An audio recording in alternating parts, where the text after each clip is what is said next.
ஒருத்தர் ஒரு தவறு செஞ்சு விடுறாருன்னு வச்சுக்கோங்க. உடனே நீ செஞ்சது தவறு அப்படின்னு சொல்கிறது ஒரு வகை. அதுக்கு பதிலாக எது சரின்னு அவர் புரிந்து கொள்ள உதவி செய்கிறது இன்னொரு வகை. இந்த ரெண்டாவது வகை இருக்குது பாருங்கள், நிர்வாக இயலில் இது ரொம்ப முக்கியம். அலுவலகத்தில் வேலை பார்க்குற ஒருத்தர் முக்கியமாக தெரிஞ்சுக்க வேண்டியது என்ன தெரியுமா? சக ஊழியர்கள்கிட்ட எப்படி பழகணும், மேலதிகாரிகள்கிட்ட எப்படி பழகணும், தனக்கு கீழே வேலை செய்கிறவங்க கிட்ட எப்படி பழகணும், வாடிக்கையாளர்கள்கிட்ட எப்படி பழகணும், இவங்க எல்லார்கிட்டையும் செம்மையான உறவை ஏற்படுத்திக்கிறது எப்படி, இதையெல்லாம் சொல்லிக் கொடுக்குற பாடம் தான் இன்டர் பர்சனல் ஸ்கில், திறமையான உறவு அப்படிங்கிறது. எந்த வேலையில் இருந்தாலும் சரி, இந்த உறவுகளை வளர்க்கும் திறன் உள்ளவங்க சீக்கிரம் முன்னுக்கு வந்துடுறாங்க. மற்றவங்க கிட்ட உறவை பலப்படுத்திக்கிறது எப்படி அப்படின்னு தெரிஞ்சுக்கிட்டோம்னா எந்த ஒரு தடையையும் சுலபமாக தாண்டி செய்கிற தொழிலில் முன்னுக்கு வந்துடலாம். ஹார்வர்டு பல்கலைக்கழகத்தில் ஒரு கணக்கெடுப்பு பண்ணி பார்த்தாங்களாம். பார்க்குற வேலையில் எது மாதிரி குணாதிசயம் உள்ளவங்க வேகமாக முன்னுக்கு வர்றாங்க அப்படின்னு தெரிஞ்சுக்கிறதுக்காக இந்த கணக்கெடுப்பு. வெவ்வேறு துறையில் வேகமாக முன்னுக்கு வந்திருக்கிற பல பேரை சந்தித்து இந்த சர்வேயை நடத்தியிருக்கிறாங்க. அவங்க கண்டுபிடிச்சி சொல்லியிருக்கிற உண்மை என்ன தெரியுமா? ஒருத்தர் ஒரு வேலையில் இருந்தால் அது சம்பந்தப்பட்ட சப்ஜெக்ட் பற்றிய அறிவு 35% இருந்தால் போதுமா. ஆனால் உறவுகளை வளர்க்கக்கூடிய திறன், இன்டர் பர்சனல் ஸ்கில்லு 65% வேணும். இப்படி உள்ளவங்க சீக்கிரம் முன்னுக்கு வந்துடுறாங்களாம். அதனால் ஒருத்தருக்கு வேலை சரியாக புரியலைன்னா கூட விவரமாக மற்றவங்க கிட்ட பழகிறது எப்படின்னு புரிஞ்சால் போதும், அவர் முன்னுக்கு வந்துடலாம். அலுவலகங்களில் மட்டும் இல்லை, எல்லா இடங்கள்லையும் இது ரொம்ப முக்கியம். வீட்டுக்குள்ளேயும் இது ரொம்ப முக்கியம், வீட்டுக்கு வெளியேயும் இது முக்கியம். அடுத்தவங்க கிட்ட பழகிறது எப்படிங்கிறத தெரிஞ்சுக்காதவன் வாழ்க்கையில் முன்னேற முடியாது. இன்னைக்கு ஆயுதங்களால் காயப்படுத்தி கொள்ளுகிறவர்களை விட வார்த்தைகளால் காயப்படுத்தி கொள்ளுகிறவர்கள் தான் அதிகம். பெரியவங்க என்ன சொல்கிறாங்க தெரியுமா? நீங்கள் இந்த பூமியில் பிறந்ததன் அர்த்தம் பூர்த்தி ஆகணும்னா அடுத்தவங்களுக்கு உதவி பண்ணுங்க. அடுத்தவங்களுக்கு உதவி செய்ய முடியாவிட்டால் கூட பரவாயில்லை, ஆனால் யாரையும் புண்படுத்தி விடாதீங்க அப்படின்னு சொல்கிறாங்க. எனக்கு தெரிஞ்ச ஒருத்தர் ஒரு அலுவலகத்தில் வேலை பார்க்குறார். அவர் சொல்லுவார், எனக்கு இந்த இன்டர் பர்சனல் ஸ்கில் ரொம்ப அதிகம் சார். சக ஊழியர்கள்கிட்ட ரொம்ப சுமூகமாக நடந்துக்குவேன். என் கூட வேலை பார்க்குற ஒருத்தருக்கு ஏதாவது ஒரு கஷ்டம்னா அந்த சமயத்தில் அவர் செய்ய வேண்டிய வேலையை நான் செஞ்சிருவேன் சார் அப்படிம்பார்.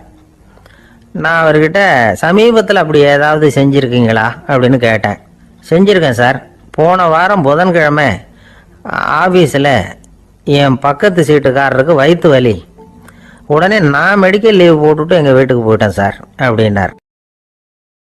ஒரு பல்கலைக்கழகம், அங்கே ஒரு இலக்கிய பேராசிரியர், அவர் பாடம் நடத்திக்கிட்டு இருந்தார். ராபர்ட் ப்ரௌனிங் எழுதிய கவிதைகளை பற்றி சொல்லிகிட்டு இருக்கிறார். மாணவர்களும் ரொம்ப அக்கறையாக அதை கேட்டுக்கிட்டு இருக்கிறாங்க. ஒரு குறிப்பிட்ட கவிதையை பற்றி சொல்லும்பொழுது அந்த பேராசிரியருக்கே ஒரு சந்தேகம். அதாவது அந்த கவிதையின் சரியான அர்த்தம் என்னங்கிறதுல சந்தேகம். பேராசிரியர் யோசனை பண்ணார். அந்த கவிதையை முழுசாக புரிஞ்சுக்க முடியல. அதனால் மாணவர்களை பார்த்து சொன்னார், மாணவர்களே, ஒரு நாள் பொறுத்துங்க, இந்த கவிதையை எழுதின கவிஞர் எங்கள் வீட்டுக்கு பக்கத்தில் தான் இருக்கிறார். இன்னைக்கு சாயந்தரம் நான் அவரை நேரிலேயே போய் பார்க்குறேன். பார்த்து இதுக்கு என்னங்க அர்த்தம்னு கேட்டுட்டு வந்துடுறேன். அதுக்கப்புறம் உங்ககிட்ட சொல்கிறேன் அப்படின்னாரா. அன்னைக்கு சாயந்தரமே அந்த பேராசிரியர் கவிஞரை தேடிக்கிட்டு போயிட்டார். கவிஞர் அவங்க வீட்டில் அவர் பாட்டு உட்காந்துருந்தாரா. இவர் போய் அவர் முன்னாடி உட்காந்தார். அப்புறம் கேட்டார், ஐயா, அந்த கவிதையின் முழு பொருள் என்னன்னு தெரிஞ்சுட்டு போகிறதுக்காக வந்திருக்கிறேன் அப்படின்னாராம். எந்த கவிதை அப்படின்னாராம் அவர். இவர் அந்த கவிதையை சொல்லியிருக்கார். கவிஞர் கொஞ்சம் யோசனை பண்ணிவிட்டு அப்புறம் சொன்னாராம், பேராசிரியரே, நீங்கள் கொஞ்சம் தாமதமாக வந்துட்டீங்கன்னாராம். இவருக்கு ஒன்றும் புரியல.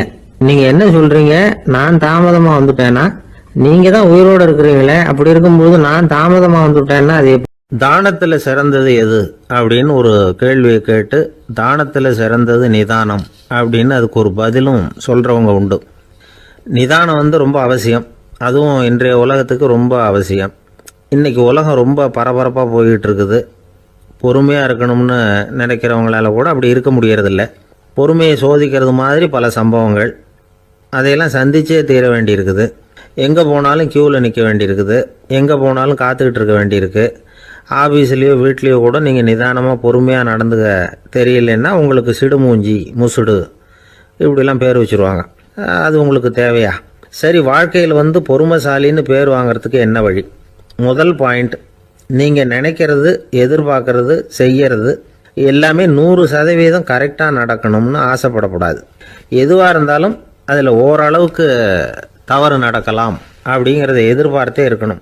ஓரளவுக்கு அதை அனுமதிக்கணும். ஒரு நண்பரை 6 மணிக்கு ஒரு இடத்துக்கு வர சொல்லியிருக்கிறீங்க. 6 மணிக்கு அவர் வரலை, உடனே பொறுமை இழந்து நடந்துக்கக்கூடாது. ஒரு 10 நிமிஷம் டிலே ஆகலாம். ஒரு வர்ற வழியில் பஸ்ஸு கூட ஏதாவது டிராஃபிக்கில் மாட்டியிருக்கலாம். அதெல்லாம் எதிர்பார்த்தே கொஞ்சம் காத்திருக்கிறதுல ஒன்றும் தப்பு இல்லை. சில சமயம் டிலே ஆகிறது கூட நல்லதாக முடியும். ஒரு பஸ்ஸை தவற விட்டுட்டு ஐயோ கொஞ்சம் ஒரு 2 நிமிஷம் முன்னாடி வந்திருந்தா பிடிச்சிருக்கலாமே அப்படின்னு தவிச்சிக்கிட்டு இருப்பாங்க சில பேர். அடுத்தபடியாக வர்ற பஸ்ஸு நேரடியாக நீங்கள் போக வேண்டிய இடத்துக்கே கொண்டு போய் விடுற பஸ்ஸாக கூட இருக்கலாம். அது உங்களுக்கு முன்னாடி தெரியாதுல்ல. சில நெருக்கடியான சூழ்நிலைகளை தமாஷா எடுத்துக்கிறதுக்கு பழகிக்கணும். சில இடங்களுக்கு போகிறப்ப காத்திருக்கிறதுக்கு நம்ம மனசை தயார்படுத்திக்கிட்டே போகணும். ஒரு ரயிலுக்கோ பஸ்ஸுக்கோ அல்லது விமானத்துக்கோ கப்பல் பிரயாணத்துக்கோ போகிறப்போ அங்கே போய் நீங்கள் மணிக்கணக்கில் கூட காத்துக்கிட்டு தான் இருக்கணும். புறப்படுற நேரம் கூட மாறலாம். நீங்கள் போய் சேர்ந்ததும் அது உடனே புறப்படணும்னு கட்டாயமாக என்ன? அது மாதிரி சமயத்தில் படிக்கிறதுக்குன்னு சில சுவாரஸ்யமான புத்தகங்களையும் கையில் எடுத்துக்கலாம். உங்களை சுற்றி எவ்வளவோ சுவாரஸ்யமான சம்பவங்கள் நடந்துக்கிட்டு இருக்குதுல்ல, அதையெல்லாம் வேடிக்கை பாருங்கள். எதுக்காக காத்துக்கிட்டு இருக்கிறோமோ அந்த காரியத்தில் உண்மையாகவே நமக்கு ஒரு அக்கறை இருந்தால் நமக்கு போர் அடிக்காது. சில கோயில்களில் பார்த்துருப்பீங்க, தரிசனத்துக்காக பக்தர்கள் நாள் கணக்கில் காத்துக்கிட்டு இருப்பாங்க. அவங்களெலாம் அழுத்துக்கிறது இல்லை. ஆண்டவனை தரிசிக்கணுங்கிற உண்மையான அக்கறை இருக்கிறதுனால அவங்களுக்கு போர் அடிக்கிறது இல்லை. ஆனால் சில சினிமா தியேட்டரில் கூட பார்க்கலாமே, சினிமா கியூ கூட அப்படி தான். சாயந்தரம் 6 மணி ஆட்டத்துக்கு காலம்பரம் 6 மணிக்கே போய் கூட காத்துக்கிட்டு இருப்பாங்க. அவங்களுக்கெல்லாம் போர் அடிக்காது, படம் பார்க்குற ஆர்வம். இன்னொரு முக்கியமான விஷயத்தை நாம் பழக்கப்படுத்திக்கணும். லிவ் ஃபார் தி மூமெண்ட் அப்படிங்கிறாங்க நிபுணர்கள். ரொம்ப பேர் எப்படின்னா அடுத்தபடியாக நடக்க போகிற விஷயத்திலேயே கவனமாக இருப்பாங்க. அந்த நினைப்புலேயே இந்த நிமிஷத்தை பொறுமை இல்லாமல் கழிப்பாங்க. ஒருத்தர் இருக்கார், அவர் எப்படின்னா ஆஃபீஸ் முடியறதுக்குள்ளேயே சார் 5 மணிக்கெல்லாம் ரெடியாக இருங்க, நாம் அந்த ஹோட்டலில் போய் டிஃபன் சாப்பிட்ணும் அப்படின்னு 4 மணிலேருந்து சொல்லிகிட்டு இருப்பார். 4:55 பரபரப்பாக ஓடி வருவார். 2 பேரும் புறப்படுவோம், ஹோட்டலுக்கு போவோம், சாப்பிட்டுக்கிட்டு இருப்போம். அப்படி சாப்பிட்டுட்டு இருக்கிறப்ப சார் சாப்பிட்டு முடித்தது நேராக ஒரு ஜவுளி கடைக்கு போகிறோம் அப்படிம்பார். பரபரக்க சாப்பிட்டு முடிப்பார், புறப்படுவார். ஜவுளி கடையில் அவசரமாக சீக்கிரம் பில் போடுங்க சார், சினிமாவுக்கு நேரம் ஆகிடும்பார். சினிமா தியேட்டரில் உட்காந்து அடுத்தபடியாக எங்கே டின்னர் சாப்பிட்றதுன்னு யோசனை பண்ணிகிட்டு இருப்பார். ராத்திரி படுக்கையில் விழுந்ததுக்கு அப்புறமும் நாளைக்கு காலையில் எழுந்திரிச்சதும் அதை பண்ணணும் இதை பண்ணணும்னு திட்டம் போட்டுக்கிட்டே இருப்பார். அதாவது எப்போவும் அடுத்த நிமிஷம், அடுத்த நாள், அடுத்த வாரம், அடுத்த வருஷம், இதுதான் அவங்க சிந்தனை. இந்த நிமிஷம் என்ஜாய்மெண்ட்டை அவங்க இழந்துடுறாங்களாம்.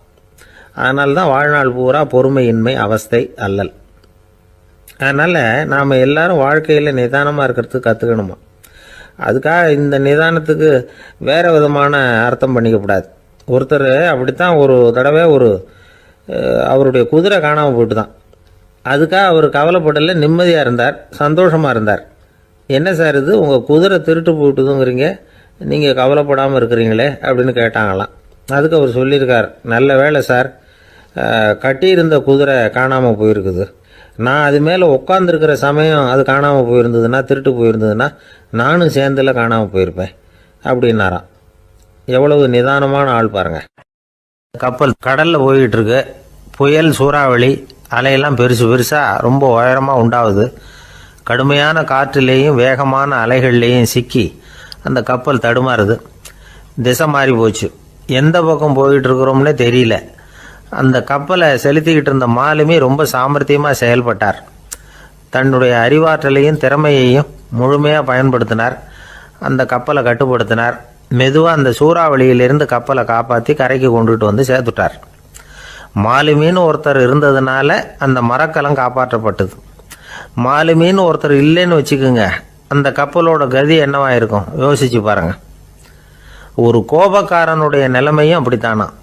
கோபக்காரன்கிறவன் ஒரு மாலுமி இல்லாத மரக்கலம் அப்படிங்கிறார் நபிகள் நாயகம். கொந்தளிக்கிற கடல்ல கொடுமையான அலைகளின் உச்சியில் அல்லல் படுகிற மரக்கலத்தை விட மோசமானது கோபக்காரனின் நிலைமை அப்படிங்கிறது அவருடைய கருத்து. அது மாதிரி இதுன்னு சொல்லலை, அதை விட மோசம் இது அப்படிங்கிறார். ஏன் தெரியுமா? ஒரு கப்பல் கடலில் தடுமாறினா அதை சரிப்படுத்த மாலுமி இருக்கிறார். அவர் தன்னுடைய சாமர்த்தியத்தினால் அதை கட்டுப்படுத்தி சரியான வழிக்கு கொண்டுட்டு வந்துடுவார். ஆனால் கோபக்காரனுடைய நிலைமை அப்படி இல்லை அப்படிங்கிறார் நபிகள் நாயகம். மனித மனம் ஒரு மரக்கலம், அறிவு அதில் இருக்கிற மாலுமி. மாலுமி மரக்கலத்தை செலுத்துகிறான், அவனுக்கு கட்டுப்பட்டு அது ஓடுது. ஆனால் கோபக்காரனுங்கிற மனுஷங்கிட்ட அறிவுங்கிற மாலுமி சரியாக வேலை செய்ய மாட்டான். ஏன்னா கோபம் அந்த மாலுமியின் கண்களை அவிச்சிரும், காதுகளை கேட்காம பண்ணிவிடும். கண்ணையும் காதையும் மூடிவிட்டு கப்பலை ஓட்டுனா எப்படி ஓட்டுறது? அதனால் கோபக்காரன் மாலுமி இல்லாத மரக்கலம். இடி மின்னலில் மாட்டிக்கிட்டு கஷ்டப்படுற கப்பல் மாதிரி கஷ்டப்படுறான். பெரியவங்கள்லாம் என்ன சொல்கிறாங்க? உனக்கு கெடுதல் பண்ணவனுக்கும் நீ நன்மையை செய், எவருடைய விருப்பு வெறுப்பையும் பொருட்படுத்தாதே. பரம எதிரிக்கும் நீ நன்மை செய்ய ஆரம்பித்தா உன்னுடைய தூய நிலையை பார்த்துட்டு அவனும் உனக்கு நெருக்கமான நண்பனாக ஆயிடுவான். இதுதான் பெரியவங்க நமக்கு சொல்லியிருக்கிறது. புனித குரான் சொல்கிறது என்ன?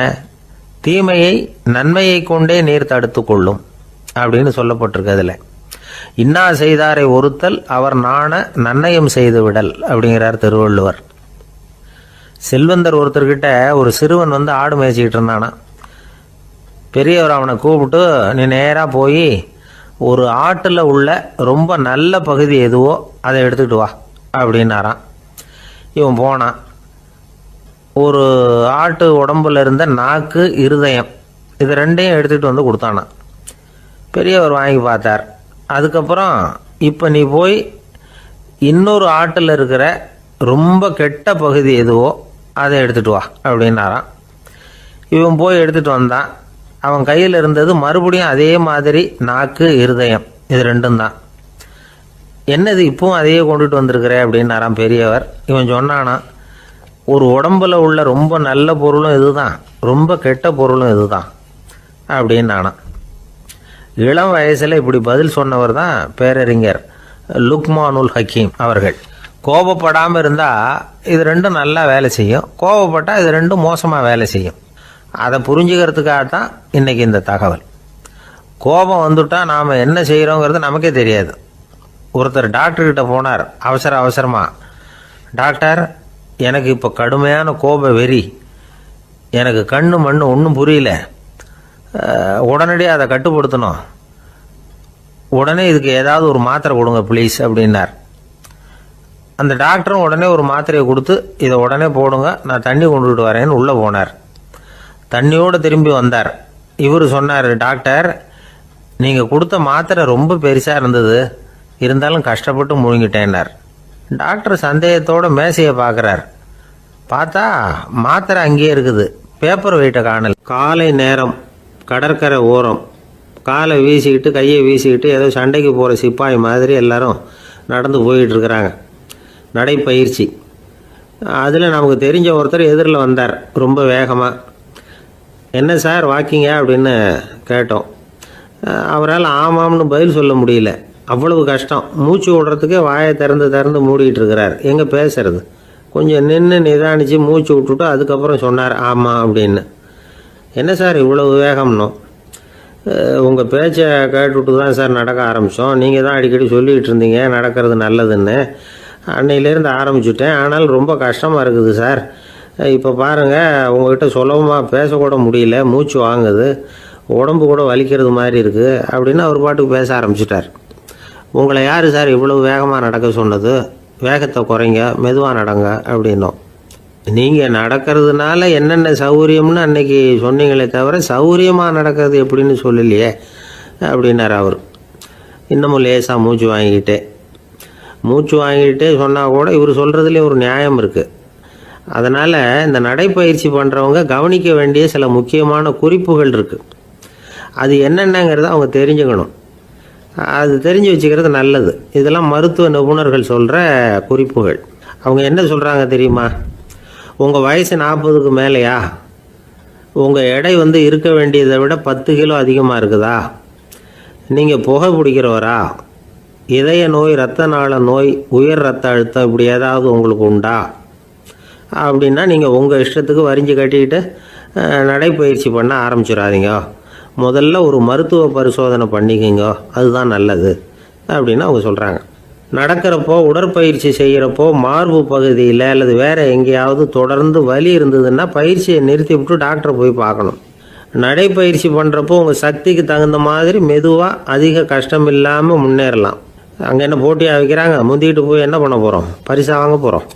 அதனால் நிதானம் அவசியம் அப்படிங்கிறது அவங்க ஆலோசனை. தொந்தரவு கொடுக்காத ஷூ, ட்ரெஸ்ஸு இதுகளை உபயோகப்படுத்துங்க. பாதத்தில் ஆடு தசை இருக்குல்ல, அங்கே ஏதாவது பிரச்சனை இருந்ததுன்னா டாக்டரை பாருங்கள். இந்த பாதத்தில் வலி வரும் அந்த இடத்துல. வெயில் காலமாக இருந்தால் தலைக்கு தொப்பி வச்சுக்கோங்க. பனியில் நடந்தாலும் அப்படி தான், தலையை பத்திரமா பார்த்துக்குங்க. நம்மக்கிட்ட ஏதோ கொஞ்சம் உருப்படியாக தெரியறது அது தானே. உடற்பயிற்சிக்கு முன்னாடி பின்னாடி பயிற்சி செய்கிறப்போ நிறைய தண்ணி குடிக்கலாமா. முதல் 1 மாதத்துக்கு கொஞ்சம் தளர்த்தியாக சாவகாசமாக நடக்கலாம். மணிக்கு 3 அல்லது 4 கிலோமீட்டர் வேகம்னு வச்சுங்களேன். அதுக்கப்புறம் வேகத்தை அதிகப்படுத்தலாம். மணிக்கு 6 அல்லது 8 கிலோமீட்டர் அளவுக்கு நடக்கலாம். நல்லா கையை வீசிக்கிட்டு நடக்கணும். மூச்சு விடுற எண்ணிக்கை அதிகரிக்கணும். இது மாதிரி ஒரு 30 நிமிஷம் நடக்கலாம். தனியாக நடந்து போகிறதுக்கு உங்களுக்கு என்னமோ மாதிரி இருக்குதா, கூட யாரையாவது சேர்த்துக்குங்க. ஒரு குரூப்பாக சேர்ந்து போகலாம். நடக்கிறதுங்கிறத ஒரு சந்தோஷமான சமாச்சாரமாக ஆக்கிக்கணும். தினம் இப்படி நடக்க வேண்டி இருக்குதே அப்படின்னு புலம்பிக்கிட்டே போகக்கூடாது.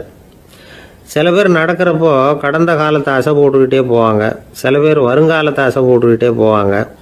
சில பேர் முக்கியமான திட்டம்லாம் இப்படி நடக்கிறப்போ தான் தீர்மானம் பண்ணுவாங்க. நடக்கிறதுனால மன இறுக்கம் குறையுது, பரபரப்பு குறையுது, மன ஆற்றல் பெருகுது, தன்னம்பிக்கை வளருது, முதுமை தள்ளி போகுது, செயல்திறன் அதிகரிக்குது.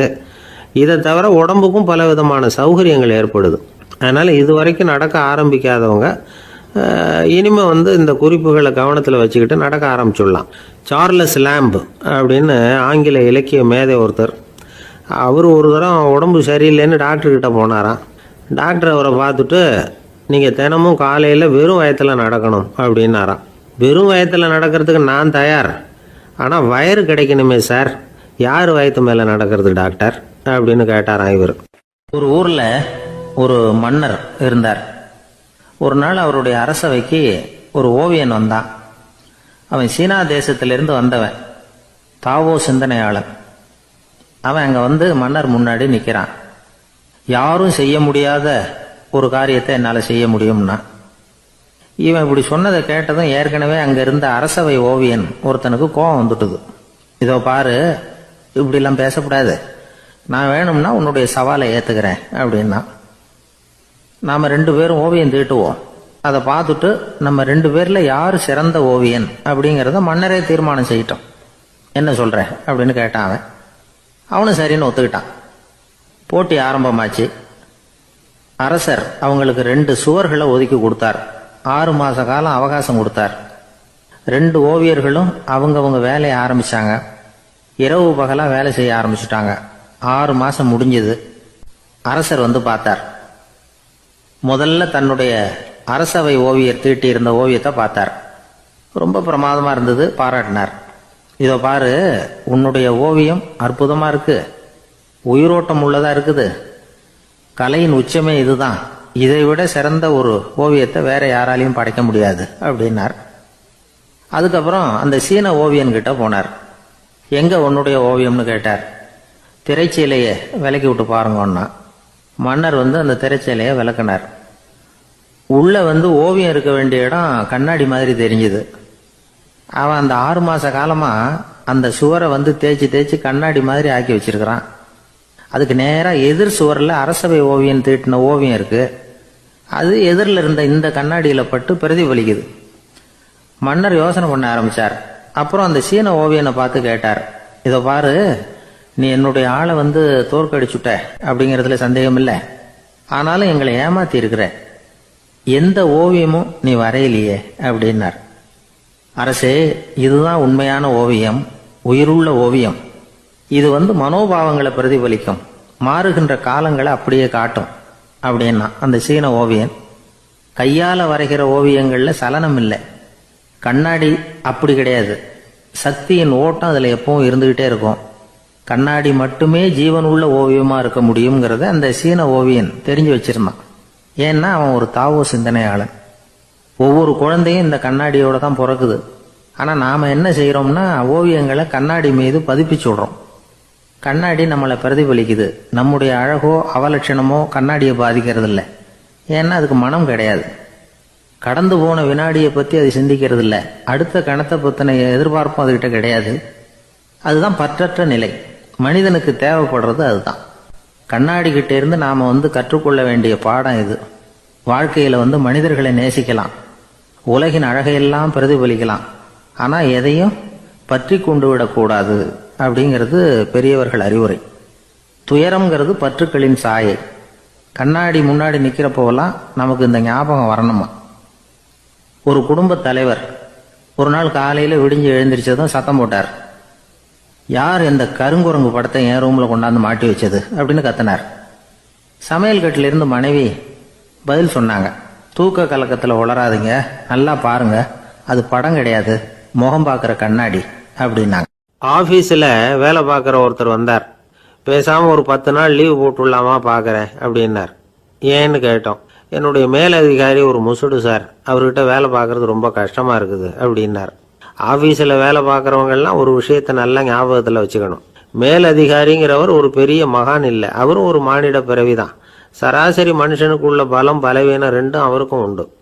அதனால் அவரை கொஞ்சம் அனுசரித்து போகிறதுக்கு பழகிறது தான் நல்லது. மேலதிகாரிகளில் பல வகை உண்டு. அதில் முக்கியமாக 3 வகை. அதில் ஒரு வகை எப்படி தெரியுமா?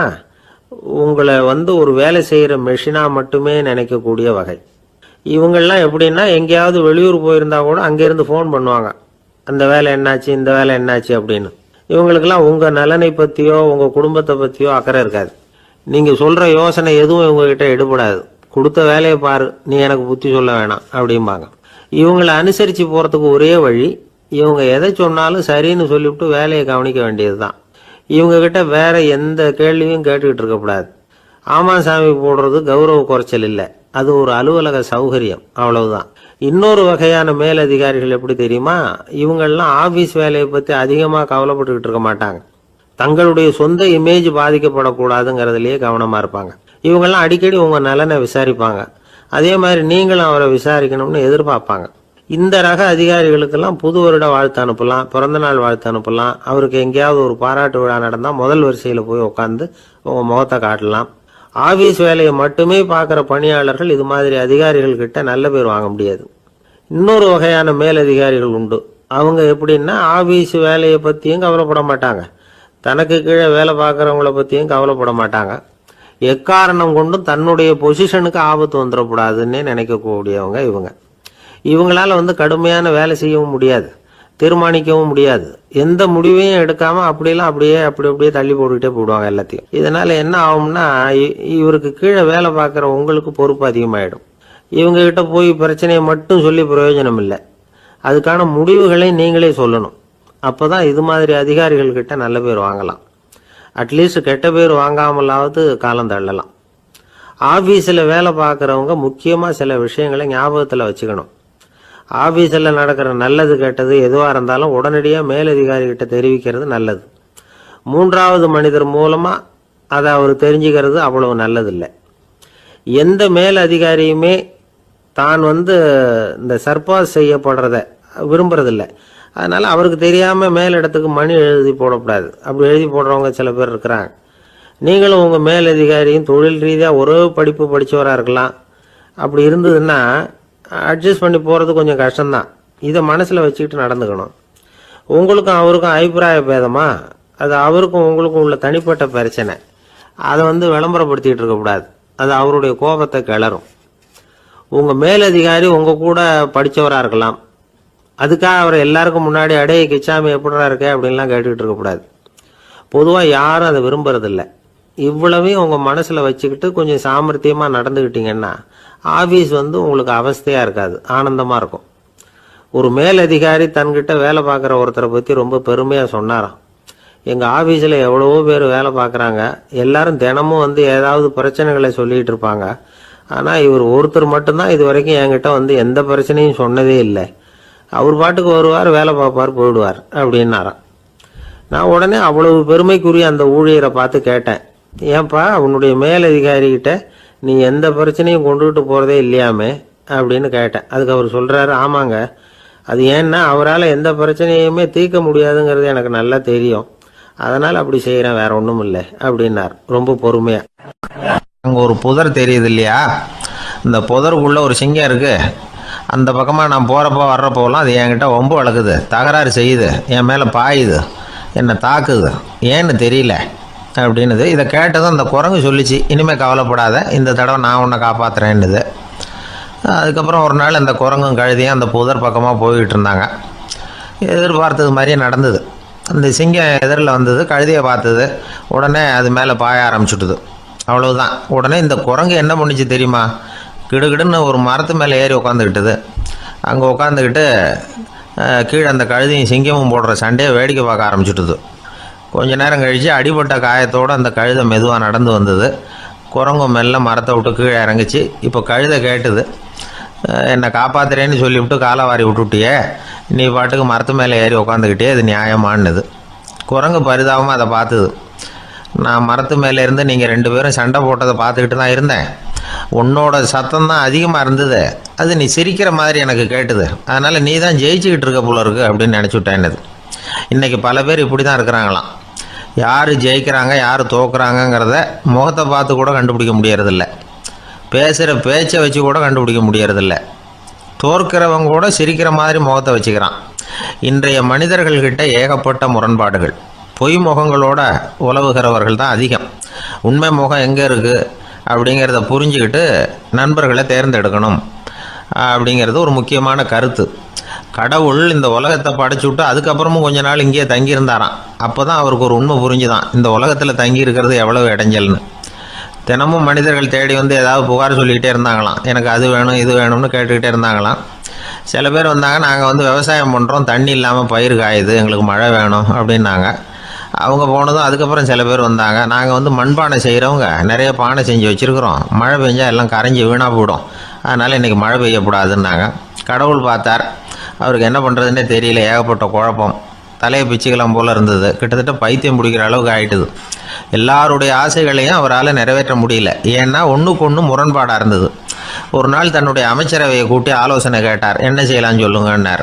இது என்ன பிரமாதம், பேசாமல் இமயமலை அடிவாரத்தில் போய் உட்காந்துங்க, யாரும் தொந்தரவு பண்ண மாட்டாங்கன்னாங்க. அங்கேயும் மனிதர்கள் வர ஆரம்பிச்சுருவாங்களேன்னார் கடவுள். சரி அப்படின்னா சந்திரனில் போயிருந்துக்கலாமேன்னாங்க. அங்கேயும் மனுஷன் குடி வர போகிறான் அப்படின்னார் கடவுள்.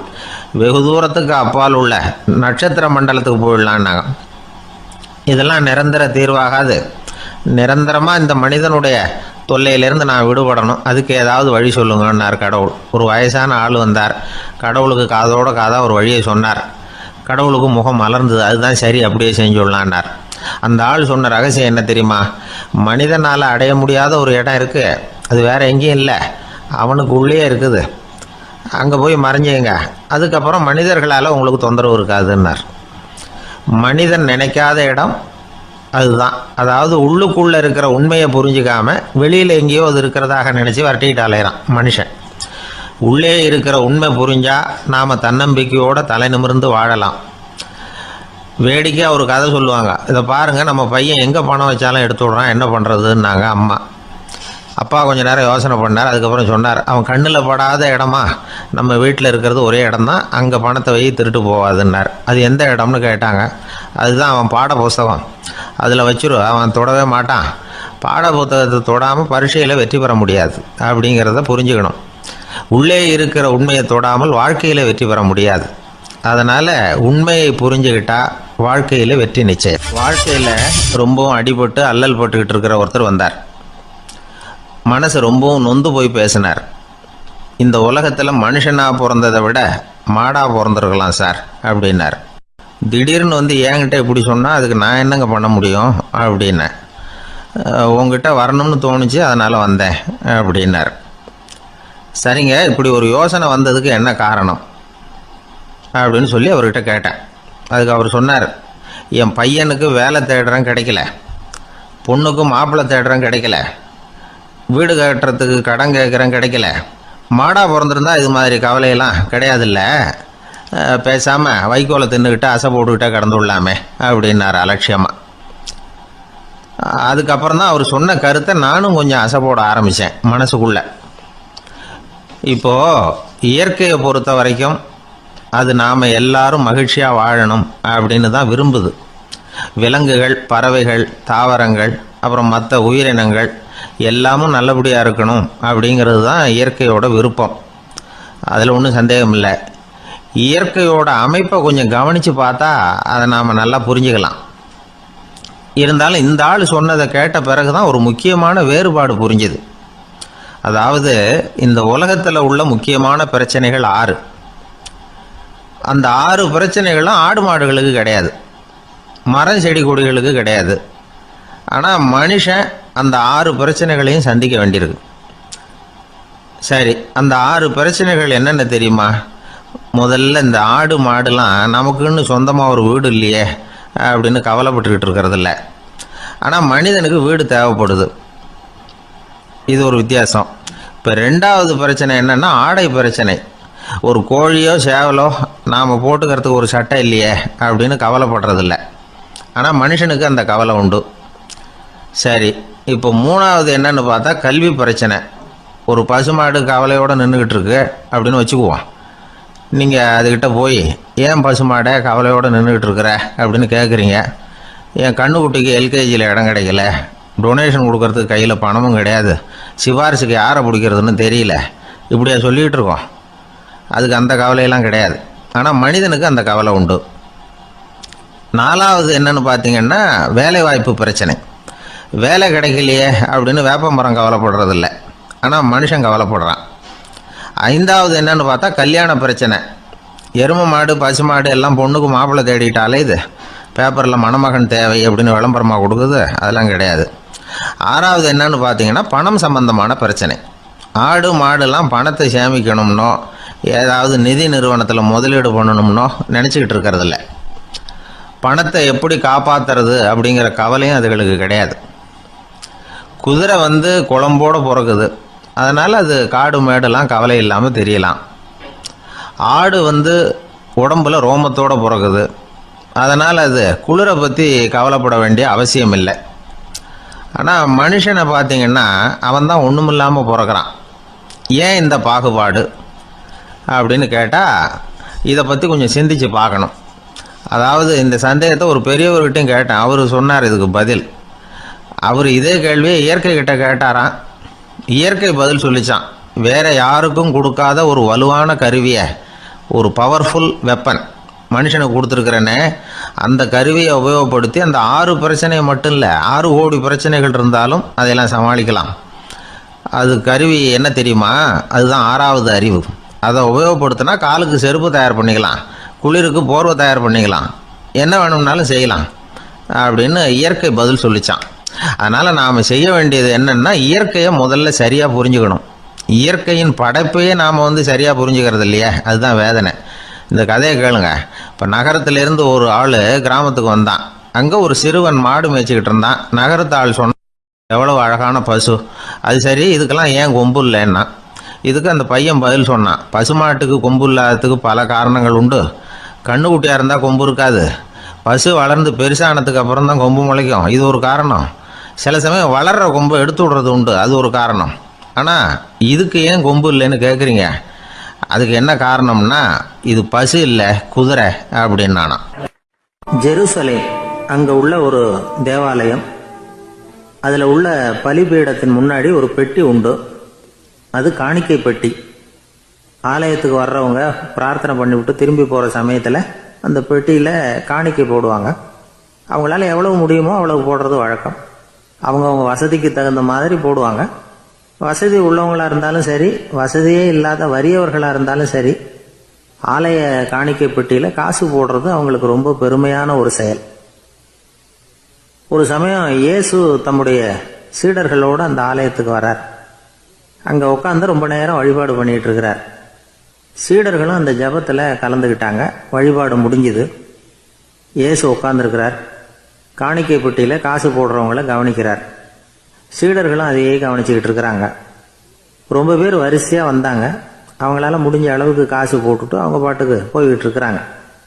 வசதியானவங்க நிறைய பேர் வந்தாங்க. அதுக்கு மத்தியில் வயசான ஒரு அம்மா, அவங்களும் காசு போட்டுட்டு போகிறாங்க. இப்போ இயேசு தன்னுடைய சீடர்கள் பக்கம் திரும்பினார். ஒரு கேள்வி கேட்டார். இப்போ இந்த காணிக்கை பெட்டியில் நிறைய பேர் வந்து காசு போட்டுட்டு போகிறத நீங்கள் கவனிச்சிங்க. இன்னைக்கு இந்த காணிக்கை பெட்டியில் ரொம்பவும் அதிகமாக காசு போட்டது யார் அப்படின்னு கேட்டார். முதல்ல வந்தார ஒரு பெரிய மனுஷன், அவர் தான் அதிகமாக போட்டார் அப்படின்னாரு ஒருத்தர். மூணாவதாக வந்தவர் தான் அதிகமாக போட்டார், நான் கவனித்தேன் அப்படின்னாரு இன்னொருத்தர். இப்படி ஆளுக்கு ஒரு விதமாக சொல்கிறாங்க. கடைசியாக இயேசு சொன்னாராம், இன்றைக்கு அந்த பெட்டியில் அதிகமாக காசு போட்டவங்க அந்த வயசான அம்மா தான் அப்படின்னாராம். சீடர்களுக்கு ஒன்றும் புரியல. அந்த அம்மா ரொம்பவும் ஏழையாச்சே, அவங்க எப்படி அதிகமாக காணிக்கை செலுத்த முடியும் அப்படிங்கிறது அவங்க சந்தேகம். இயேசு விளக்குனார். நிறைய பேர் வந்தாங்க, நிறையவே காசுகள் போட்டாங்க, அது உண்மைதான். ஆனால் அந்த அம்மா என்ன பண்ணாங்க கவனிச்சிங்களா? வந்தாங்க, தன்னுடைய காசு பையை திறந்தாங்க, அப்படியே கொட்டுனாங்க. அதில் இருந்தது 2 காசுகள் தான். அந்த 2 காசும் காணிக்கை பெட்டியில் விழுந்துட்டுது. மற்றவங்கள்லாம் தங்கள்கிட்ட இருந்த செல்வத்தின் ஒரு சிறு பகுதியை எடுத்து பெட்டியில் போட்டாங்க. ஆனால் இந்த அம்மா தன்கிட்ட என்ன இருந்ததோ அதை அப்படியே போட்டுட்டாங்க. தன்னுடைய பிழைப்புக்காக வச்சிருந்த அவ்வளவையும் இழக்கிறதுக்கு தயாராயிட்டாங்க. அவ்வளவு தாராள மனசு அவங்களுக்கு. அதனால் அவங்க செலுத்தின காணிக்கை தான் அளவில் அதிகம் அப்படின்னார். விலை மதிப்பில்லாத முத்து புதையல் ஒருத்தனுக்கு கிடைக்க போகுதுன்னு வச்சுக்கோங்க. அதன் மதிப்பை உணர்ந்தவன் என்ன பண்ணுவான்? அதை அடையிறதுக்காக தன்கிட்ட இருக்கிற எதையும் கொடுக்கறதுக்கு தயாராக இருப்பான் இல்லையா? அது மாதிரி தான் இதுவும் அப்படின்னார். உலக மதிப்பீடுகளை துரும்பா தூசியா மதித்து அதையெல்லாம் உதறி விடுகிறவன் இறையருள் அப்படிங்கிற இணையில்லாத செல்வத்தை பெறுகிறான் அப்படிங்கிறது இதில் உள்ள கருத்து. இறைவனுக்காக இழப்பதுன்னா துன்பப்படுகிறவர்களுக்காக, ஏழைகளுக்காக, ஏதுமற்றவர்களுக்காக இழப்பது அப்படின்னு அர்த்தம். உங்கள் அயலானுக்கு நீங்கள் என்ன உதவி செய்தாலும் அதை எனக்கே செய்கிறீர்கள் அப்படின்னு இயேசு சொல்லியிருக்கிறார். அடுத்தவங்களுக்கு உதவணுங்கிற குணம் இன்னைக்கு ரொம்ப குறைஞ்சி போச்சு. ஒருத்தன் வாழைப்பழத்தோல் வழுக்கி கீழே விழுந்துட்டான். பக்கத்தில் இருந்த நண்பன் உடனே இவனை தூக்கிக்கிட்டு போய் ஆஸ்பத்திரியில் சேர்த்துட்டான். அதுக்கப்புறம் சொன்னான், நீ அந்த வாழைப்பழத்தோலில் காலை வைக்க போகிறத முன்னாடியே நான் கவனிச்சுட்டேன் அப்படின்னானா. அப்படின்னா அப்போவே நீ எனக்கு உதவி செஞ்சுருக்கலாமே அப்படின்னானா அவன். நான் டாக்டருக்கு உதவலாம்னு நினச்சிட்டேன் அப்படின்னா இவன்.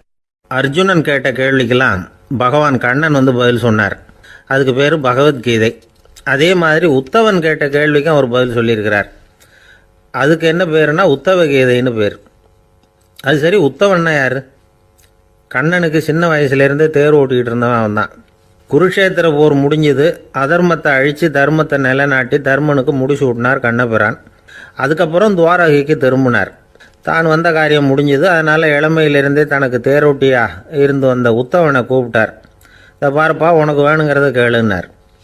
அவன் தனக்குன்னு எதையும் கேட்கறதுக்கு ஆசைப்படலை. இருந்தாலும் கேள்வி கேட்குறதில் அவன் ரொம்ப கெட்டிக்காரன். அதனால் கேட்க ஆரம்பித்தான். பரந்தாமா, ராஜசூய யாகத்துக்கு தர்மனை கூப்பிட்டு தன்னுடைய அரண்மனையில் விருந்து வச்சான் துரியோதனை. அதுக்கப்புறம் சூதாட்டத்துக்கு கூப்பிட்டான். தர்மன் வந்து தோல்வி அடைகிற மாதிரி பண்ணிவிட்டான்.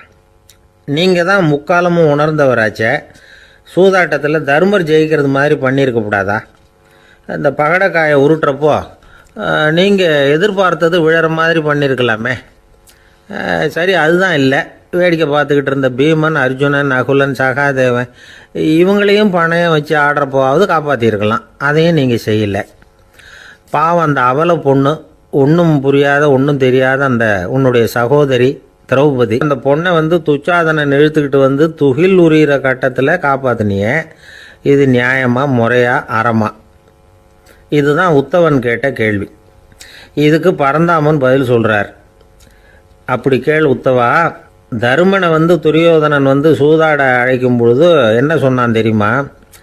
நான் பணையம் வைக்கிறேன், எனக்கு பதிலாக என்னுடைய மாமன் சகுனி பகடக்காய்களை உருட்டுவான்னு சொன்னான். உடனே தருமன், எனக்கு பதிலாக என்னுடைய மைத்துனன் கண்ணன் வந்து பகடக்காய்களை உருட்டுவான்னு சொல்லியிருக்கலாமே. அப்படி சொல்லலை. என்ன செஞ்சான் தெரியுமா? துரியோதனன் கூட சூதாட்டத்துக்கு சம்மதிச்சிட்டோம், கடவுளே இது என்னுடைய மைத்துனன் கண்ணபிரானுக்கு தெரியக்கூடாது அப்படின்னு வேண்டிக்கிட்டான். இதனால் தருமன் வந்து எனக்கு வந்து மனசால் தடை போட்டுட்டான். அதனால் அரண்மனைக்கு வெளியிலேயே என்னை கூப்பிடுவாங்கன்னு நான் காத்துக்கிட்டு இருந்தேன். பீமன், அர்ஜுனன், நகுலன், சகாதேவன், திரௌபதி இவங்களை பணையம் வச்சு ஆடுறப்போவாவது கூப்பிடுவாங்கன்னு பார்த்தேன். அப்பவும் அவங்க என்னை கூப்பிடல, நினைக்கல. திரௌபதியை வந்து துச்சாதனன் கூந்தலை பிடிச்சி இழுக்கிறான். அப்போ கூட அவள் தன்னுடைய உடல் பலத்தால் தடுக்கிறதுக்கு முயற்சி பண்ணாலே தவிர என்ன நினைக்கல. துரியோதனன் சபைக்கு இழுத்து செல்லப்பட்ட திரௌபதி அறநூல்களையும் அரச நீதிகளையும் சொல்லிக்கிட்டு இருந்தாலே தவிர என்ன நினச்சே பார்க்கலை. துகில் உரிகிற கட்டத்தில் தான் ஹரி ஹரி கண்ணா பறந்தாமன்னு கூப்பிட்டா, அதனால தான் அப்போ போய் நான் காப்பாற்றினேன் அப்படின்னா பறந்தாமன். அப்படின்னா நீ அழைச்சாதான் போவியா, நீயா போக மாட்டியா அப்படின்னு கேட்குறான் உத்தவன். ஆமாம்,